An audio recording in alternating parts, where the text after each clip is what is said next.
What does spies have to do with your eyes? What's the difference between an agent and an operative? And is it pronounced covert or covert? Join us as we go undercover to declassify etymological intelligence, decrypt historical ciphers, and conduct surveillance on famous spies in this espionage-themed episode of Words Unravelled.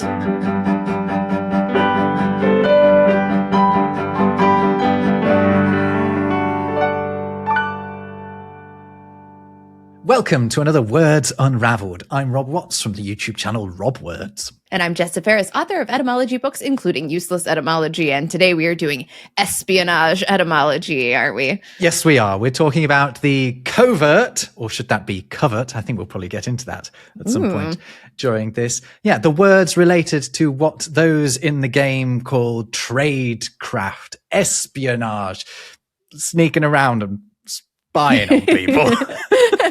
Sharing a little bit of intelligence on this etymology. Indeed, true intelligence as well. Where should we start? Should we start with that word spy, Jess? Oh, absolutely we should. Does it relate to just, espying someone? I guess it does. Yeah, right? No, absolutely. The word spy is older in English. Like, we're talking about espionage here. The word spy is older in English than espionage, as you might guess, by about 400 years. But we had a lot of words like that for a long time before, and they're all from the same Germanic source, espying and things. It's also related to words like inspect and suspect and spectacles. So it's all about looking. Espionage, which we will get into, it comes from exactly the same place as the word spy. These words are related for sure. I was looking at when the word spy was first used in English. I think it will surprise people, particularly if your image of a spy is James Bond, for example, although I think maybe he's a secret agent rather than a spy. But the first citation is in a 14th century translation of the Bible, which I thought was kind of interesting, in Genesis and Exodus.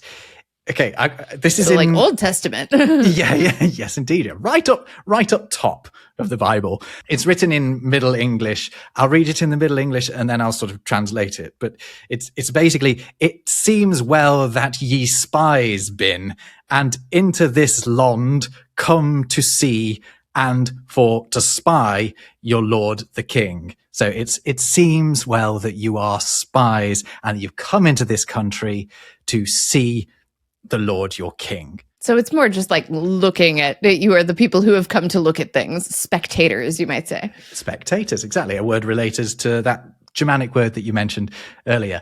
And yeah, to espy, we don't use the word espy very often, but it's very much linked to the idea of being a spy. A spy is one who espies things. You mentioned about espionage. So espionage enters English quite a lot later, doesn't it? 400 years later. It becomes the word for the overall craft of spying, organized spying, and it's borrowed from French in the 18th century.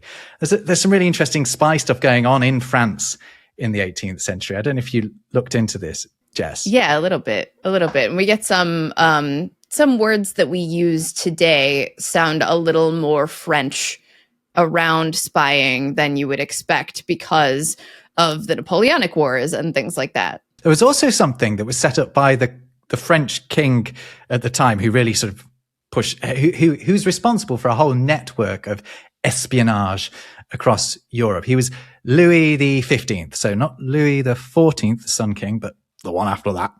And he had an organization known as the Secret du Roi, which means the king's secret. And this organization dispatched French spies all over Europe. A lot of them were in Russia, for example. But I was looking this up and who these spies were, because they were famous, in their day, some of these spies. And one of them, absolutely fascinating character called the Chevalier d'Eon. They go by two names, Chevalier d'Eon and Chevalière d'Eon, the masculine and feminine versions. It is interesting, too, that you're using they as a pronoun for this person, and I think I know why. Yeah, indeed. It's an anachronism, obviously, to think of people from that period as non-binary. However, if anyone was, it was the Chevalier d'Eon, known as both Charlotte and Charles in their time. They were a spy who managed to sneak into various places by pretending to be both a man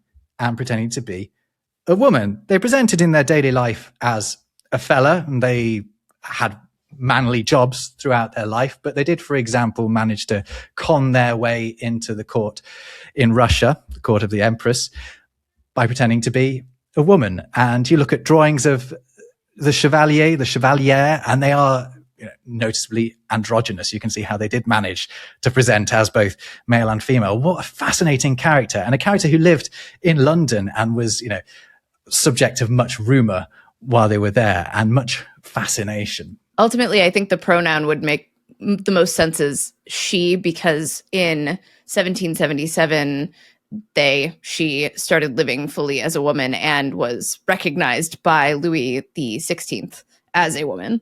I didn't know that. I know they spent most of their life presenting as a man, but if they ended it as a woman, let's go with that.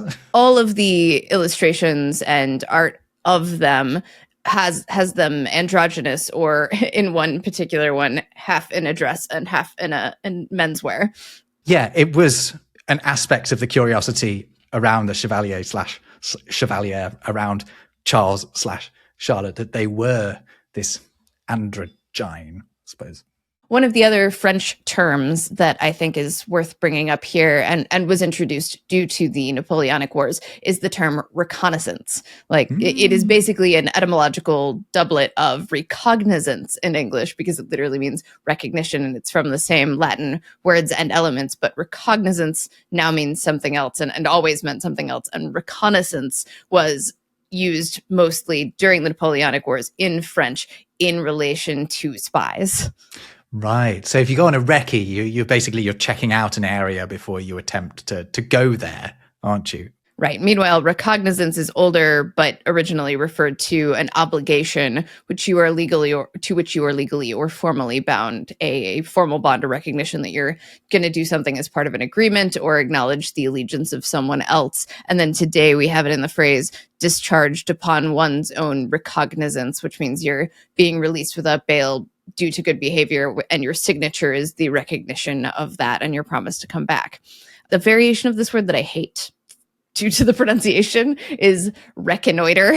I don't like how that rolls off the tongue. Yeah, I really don't like it. I would never attempt to say it. In fact, one of the reasons I think people say recce is to avoid having to say reconnoiter, because it's horrible.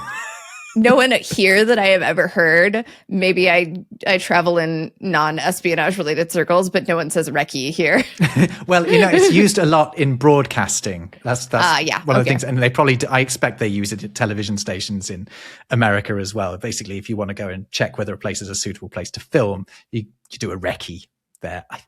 Maybe I'm wrong about that, but I expect it gets used over there too. I haven't heard it in TV stations that I've been in, but I don't know that it isn't in use, and I would love for someone to tell us too. Please be do. But I reckon that the pronunciation of it is influenced by reckon, which is not related to any of these words, as we've discussed before. It's a Germanic word meaning to count or recount or consider. After the feast, the reckoning, the calculation of the bill. Yes, indeed. Now, all this sneaky spy business brings us to this video's sponsor, Incogni, which helps you to disappear from the online records of vendors who store your personal data, including your home address, phone numbers, and even old emails. That's right. Incogni starts by scanning people's search sites and large companies that collect and sell personal data, and then sends removal requests on your behalf. After setup, everything lives in your dashboard, and you can see requests going out, removals finishing, and online monitoring in real time. And updates arrive through notifications, so you can see the progress. Yeah, I signed up over a year ago now, and I've been getting these regular removal notifications, and it is extremely gratifying to see that your name has been removed from these various lists that are being, sold between different brokers. Yeah, me too. And I just signed up. Incogni keeps sending repeat removal requests over time because personal data often gets reposted, and some companies add you to suppression lists so that they stop collecting your information altogether. And with the unlimited plan, you can also submit custom removals, meaning that if you find your info on a specific site, you then paste the link in and a privacy expert handles the rest for you. So start disappearing from the internet today by visiting incogni.com/ Unravelled. That's with 2 L's. And use our code Unravelled to get 60% off the annual plans. That is incogni.com/unravelled.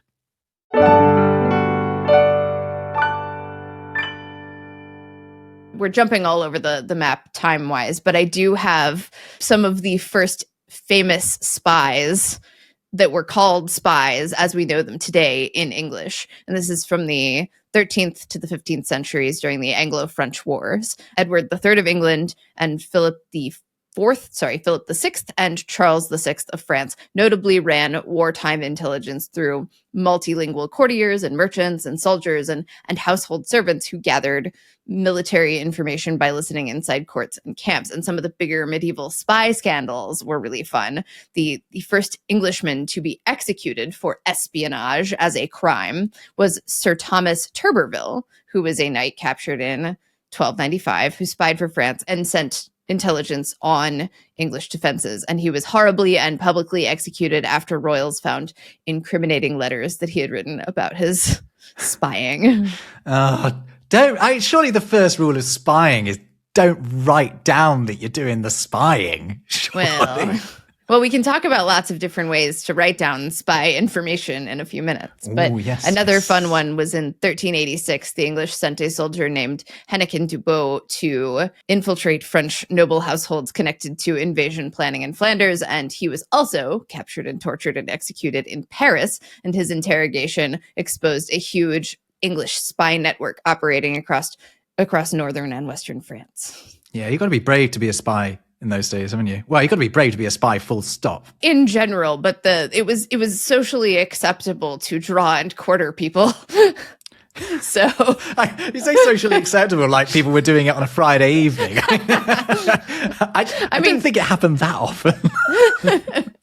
I mean, we read about it because it was horrible, I'm sure. I don't fancy it at all. No, thank you. What do we call the information that these spies gather? So you mentioned it just then in your description, and I guess it's sort of anachronistic to call it intelligence. I guess they wouldn't have called it intelligence in those days. But is intelligence the word you're looking for? Yes, but the notion of undercover spy intelligence actually dates back to the 16th century. Intelligence, that does mean knowledge, doesn't it? Yeah. As we otherwise know it to. And in this sense, that is like a transferred.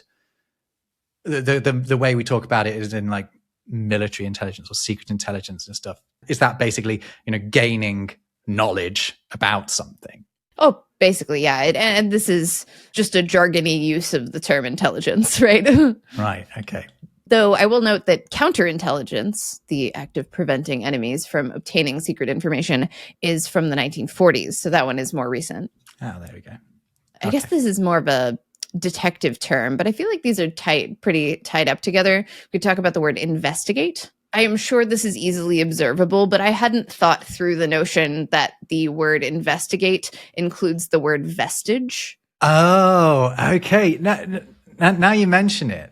So I suppose I'd always thought that it was, and maybe this is related to it. Investment, right, is basically to put clothes on, isn't it? Like to put a vest.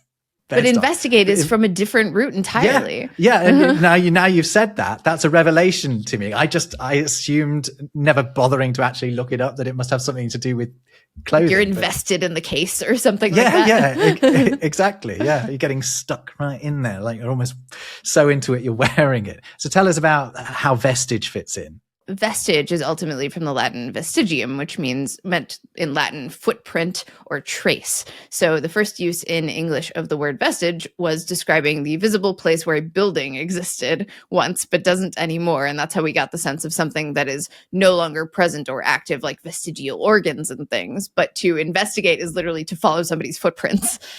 Oh, I like that. Isn't that nice? Isn't that satisfying? Because that's exactly what you've got in your head when you think of an investigation. The footprints. Oh, that's adorable. I like that great deal. Yeah. There are a few other sort of basic terms associated with Spycraft that we should mention. Things like the difference between an agent and an asset, for example. Ooh, these are mildly different things. The word agent is pretty versatile, right? Like, it's generally speaking, it is someone who acts or performs an action, and it's related to the word act. And it's a really old word in English, and it's not necessarily affiliated with what we would call secret agents until the early 1800s, apparently during the Aaron Burr conspiracy in the United States, which was a vast plot led by former US President Aaron Burr, who planned to work with a number of powerful American figures to create their own empire in the American West. And that's when we got agent as like a secret agent. You know, actually, an agent is someone who's like, is working on behalf of a secret agency, but is not like an official employee, right? This is quite a key distinction. They're not like, they're not a pen pusher. And then you've got assets, right? Which is any one or thing that provides information to a secret service. Yeah, and I think all of these are supposed to be originally neutral terms that you wouldn't recognize as being elements of like criminal activity or secret stuff, and now they've just become, through spy fiction and through popular use and the popular imagination, words that we affiliate with spycraft entirely. Yeah, the definitions are deliberately mundane for these words, you know. And for example, spies referring to what they do as tradecraft is a really good example of choosing the sort of most dull, non-specific terms they can come up with, so that, you know, if they get overheard, no one knows really what they're talking about. Right. And it's like, because we read novels about spies, we start to affiliate those words ourselves with that. Actually, I had one fact here that I thought was really interesting.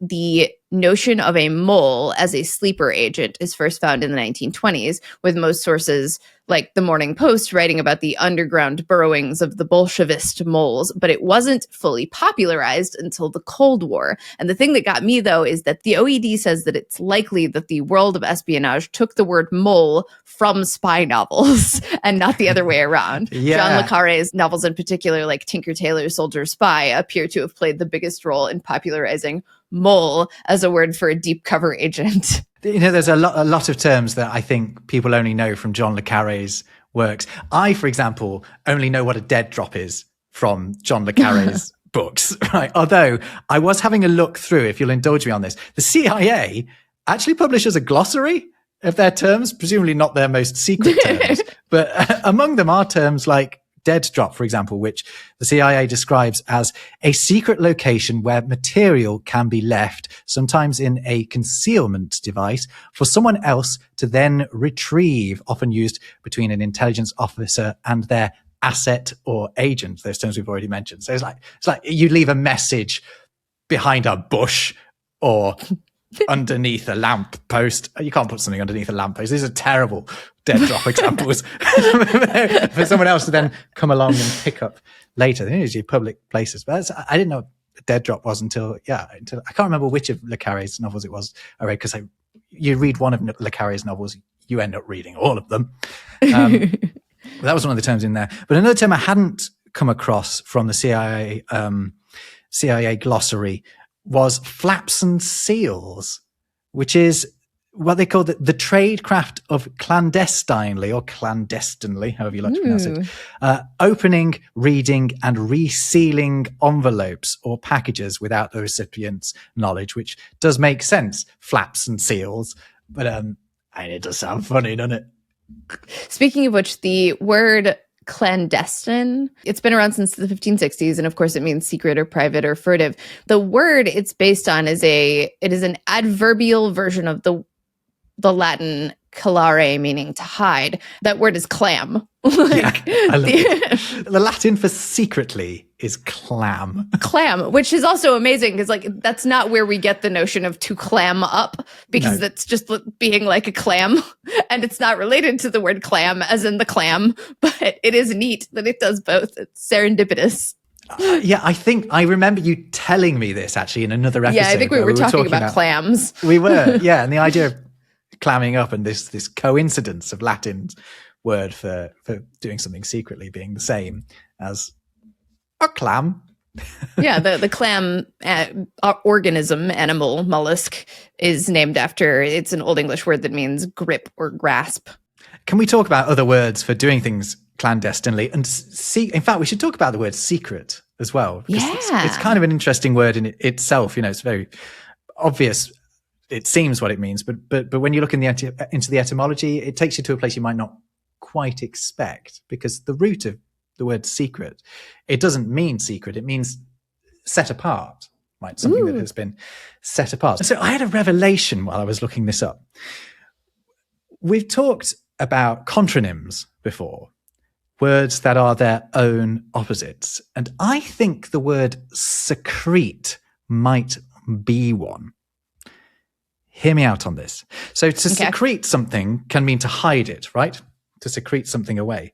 But secrete can also mean to emit something, to put something out there. Yes, okay.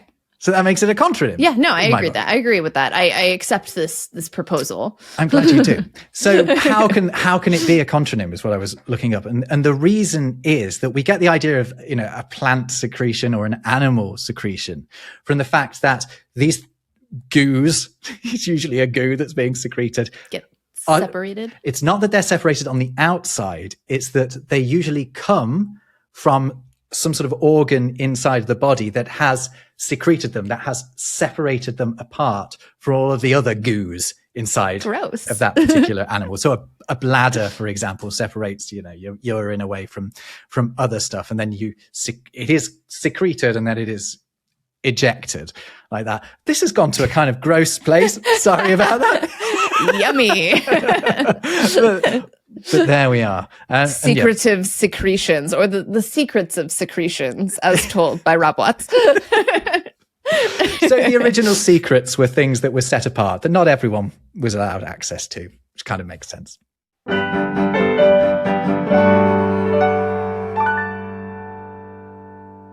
Speaking of secrets, what about the word covert? You mentioned when we were hinting at this earlier that covert and covert are equally valid, covert. or okay, covert and covert, or covert, if you want to have a nice erotic American twang to it. And so here's the amazing thing. By the way, shout out to Professor Jeff Lindsay, who made a whole video about this, a very, very good video that is well worth a watch. He managed to find recordings of all kinds of people for as long as they've been able to record things, pronouncing the word covert, and right up until the 1960s, they're pronouncing it covert almost exclusively. It's just the past participle of covered, like cover, right? Covered. Yeah, you're right. So covert is to covered what burnt is to burned, right? So it's something that is in that state. So probably a spy movie did this for us, right? Well, I don't know, but in the 1960s, for whatever reason, an American pronunciation of covert appears, probably influenced by overt, right? And then you do get this dichotomy of overt and covert, which is an extremely elegant one, isn't it? The idea of something being open and something being closed. And rhetorically, it's very useful.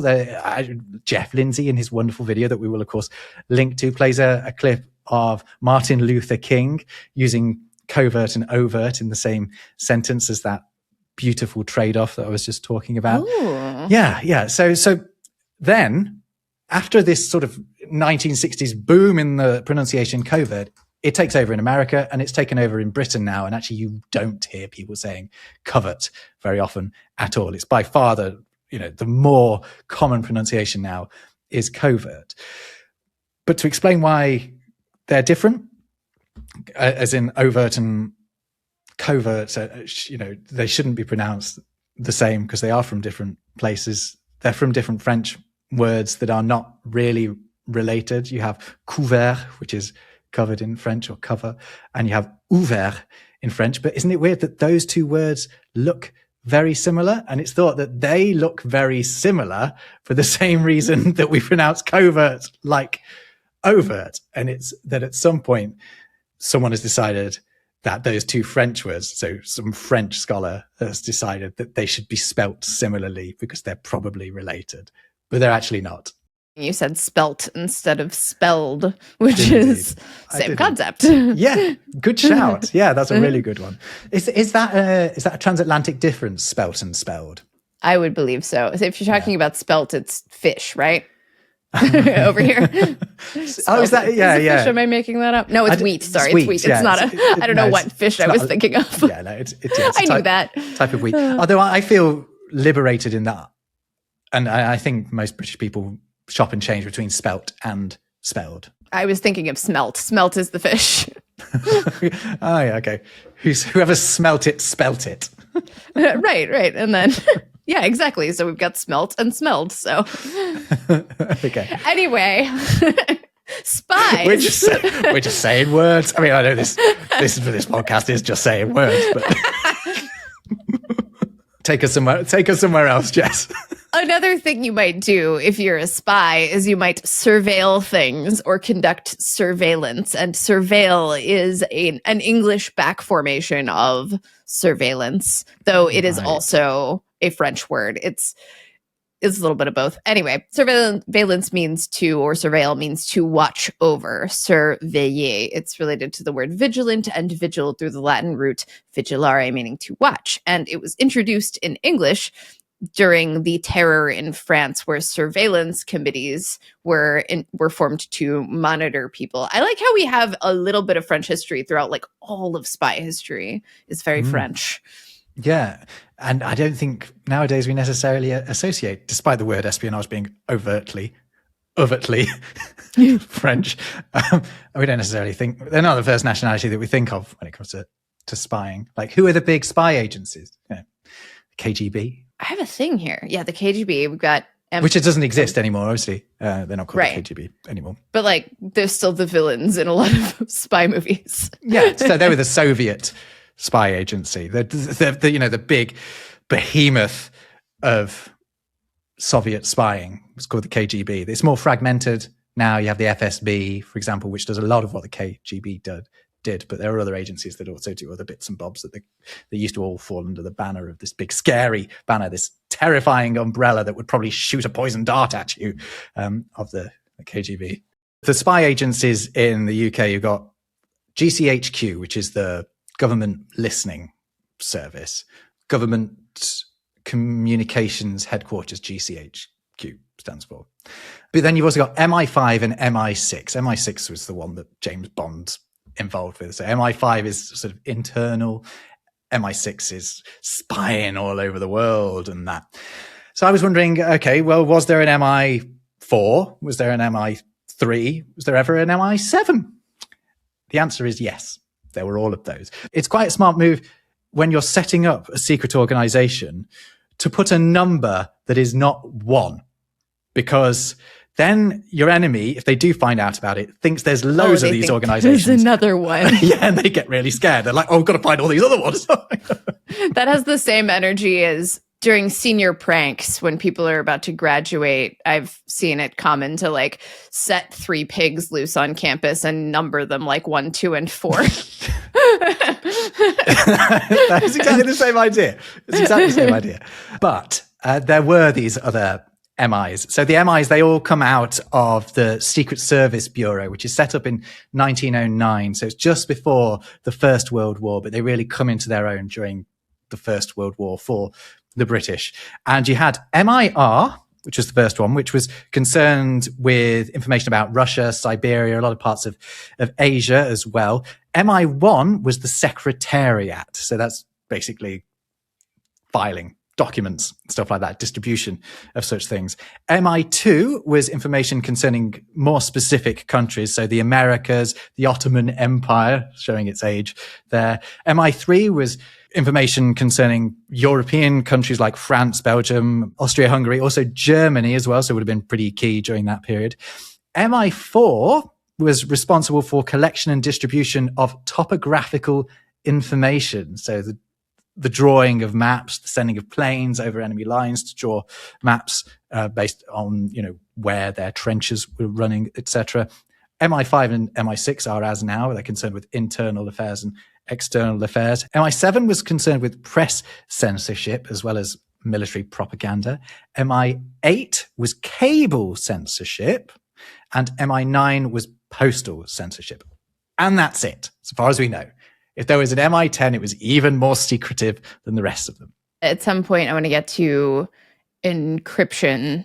But for the moment, I would also like to note, while I was looking into different types of encryption, I noted that ultra was the designation for wartime signals intelligence by the British military. They were meant to encrypt and decrypt enemy radio and communications of all sorts during the 1940s. And one neat thing that they did is they used the code name Boniface as a cover name for Ultra. So to ensure that the code breaking wasn't clear to the Germans, British intelligence created this fictional MI6 master spy named Boniface, who controlled a fictional series of agents through Germany. This was Operation Boniface, right? Because you got some quite fun code names from down the years. I think we should finish on those because they're quite fun. Let's get into decryption and the like and ciphers and such. Before we do, I have one interesting thing to note here. So someone who works for these agencies is sometimes called, if not an agent, then an operative, right? Yeah, good point. Before the 1930s, the word operative was just a word for someone who operates things. And it became a word for a secret agent or spy because the Pinkerton Detective Agency found itself to be very unpopular due to its late 19th and early 20th century participation in violent labor disputes, acting as armed guards and strikebreakers, and the accompanying bloodshed and anti-union tactics led to widespread criticism in labor circles, to the point where there was a piece in the New York Press from 1905 that says the word detective became so offensive because of the Pinkertons that it was dropped by many successful detective agencies. And the Pinkertons, which were called the Pinkerton Detective Agency, started calling its agents operatives instead. But the word operative wasn't in use in that context at all. Not as like a secret agent or anything like that, or someone who works for a spy agency. That's interesting. And again, it's almost deliberately mundane and non-specific, right? An operative is someone who does a thing. And to be fair, operative, I think, is probably more broad than agent, right? Because an operative can be someone who is doing something on behalf of the organization without being a secret agent.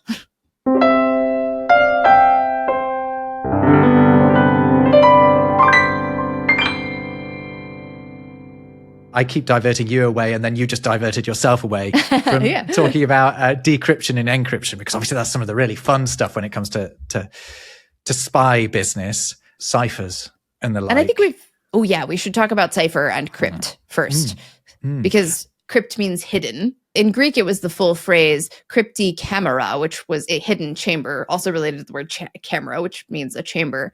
And the shortened Latin crypta meant a vault or a cavern, just like crypt today. And so something encrypted, therefore, relies on the earlier Greek meaning. Encrypt means to hide. We've got cryptography as the practice of designing or breaking those systems, and then a cryptogram, which is a message that is hidden. And cipher is worth a mention because it's related to a word you wouldn't necessarily think it was related to, like a fundamental word, a very fundamental word. It's related to the word zero.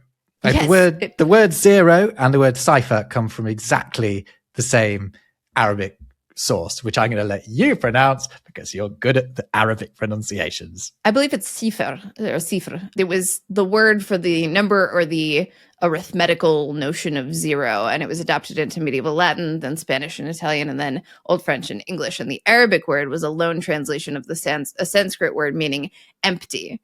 Right. Which is neat. Exactly. And that's key in both the sense of what zero means, obviously being empty as in there being nothing there, but also ciphers, a ciphered message looks like there's nothing there as well. Cipher came to mean, or the version of cipher at the time came to mean any numeral in the 15th century. And then first in French as chiffre, it came to mean a secret way of writing or a coded message, because early codes often substituted numbers for letters. And another fun connection to spy fiction here is that chiffre is also the name of the poker-playing, ball-busting villain, Le Chiffre, in the James Bond film Casino Royale, and as well as the parody version from the 60s. And that's because chiffre is the French for number. It's just the French for any number, which is, again, quite interesting. Should we talk about some famous ciphers? Yeah, I don't think I know any famous ciphers, so enlighten me.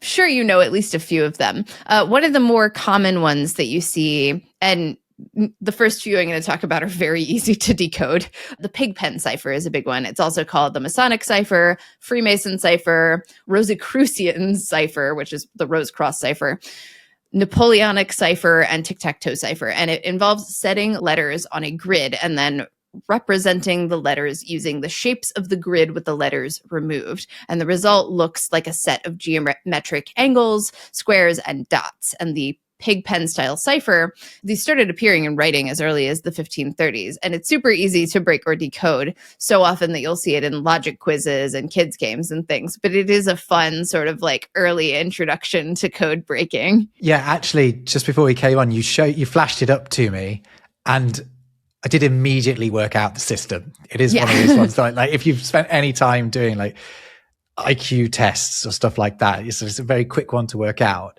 It's a classic. And also it's effective because if you do not have the relevant grid, you cannot work out what it says.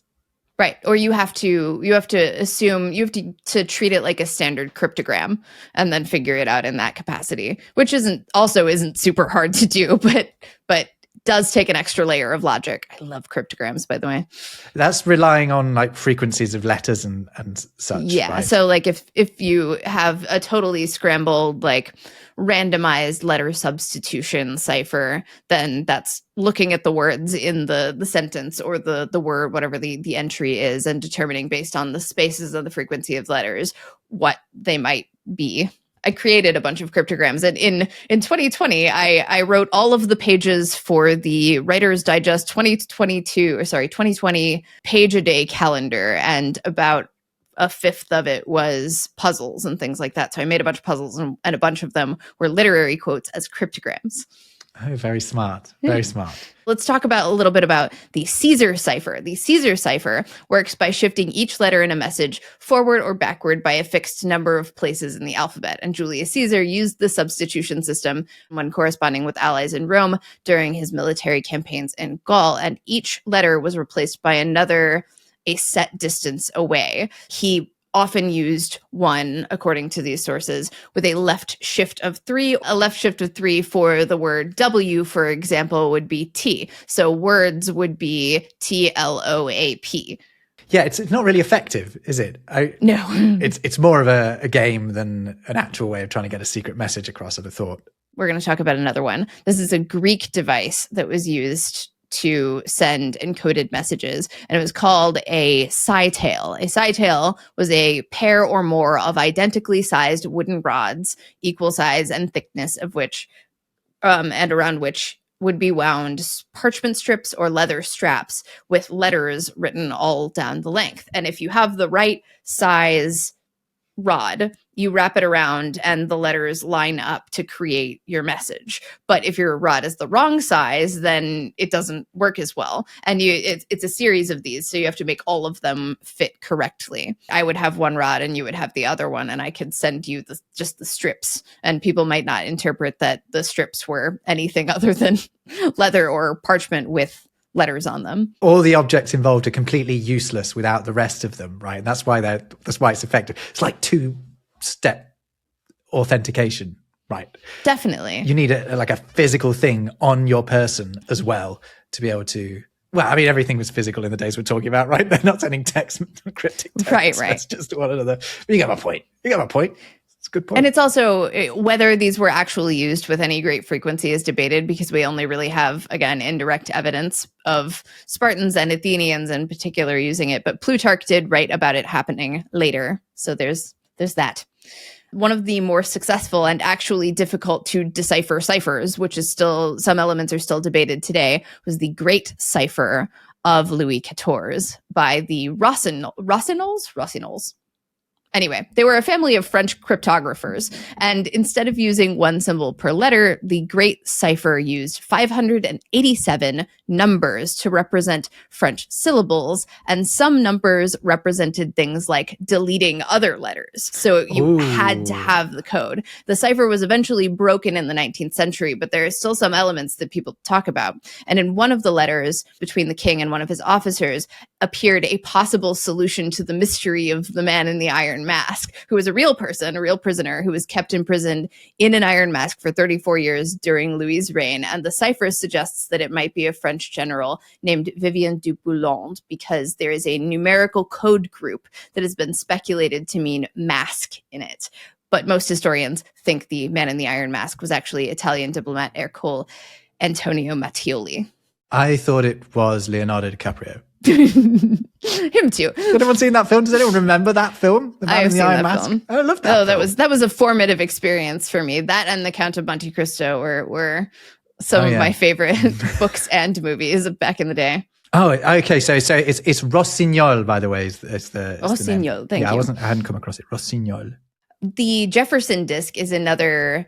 It's the Jefferson wheel cipher or the Jefferson disk. And whether Jefferson himself invented this first, or it's based on earlier technologies, or whether he invented it at all isn't completely known, but he did have one. It's a rod with little discs slid onto it and sort of corn-cobbed together, and you rotate them to align them with different things. And so the original version had you sitting on one side taking notes and me entering the code on the other side, like the actual message over here, and then you write down the code that appears on the other side.